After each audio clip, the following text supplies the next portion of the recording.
பிரவீன், தந்தை பெரியாரின் 146வது பிறந்த நாளையொட்டி தமிழக வெற்றி கழக தலைவர் நடிகர் விஜய் வெளியிட்ட அந்த வாழ்த்து செய்தியானது காலையில் எக்ஸ் ட்விட்டர் தளத்தில் பதிவானது.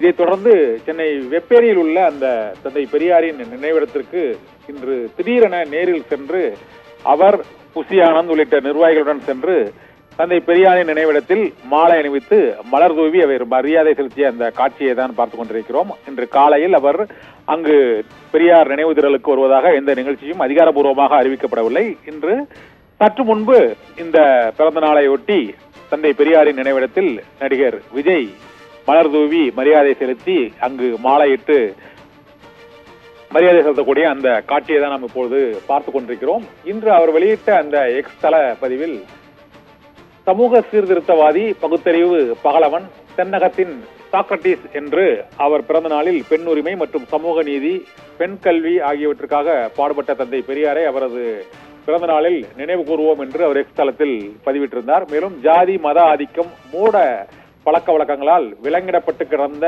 இந்த சமுதாய விடுதலைக்காக பாடுபட்ட தந்தை பெரியார் மக்களிடையே விழிப்புணர்வை விதைத்தவர். பிறப்புக்கும் எல்லா உயிர்க்கும் என்ற சுய விடுதலை வேட்கையின் மூலமாக ஏற்றத்தாழ்வுகளால் உண்டாக்கப்பட்ட அடிமை தலைகளை அறுத்து எறிந்தவர், மக்களை பகுத்தறிவு மனப்பான்மையுடன் போராட தூண்டியவர் என்றெல்லாம் அந்த எக்ஸ் தள பதிவில் அவர் கூறியிருந்தார்.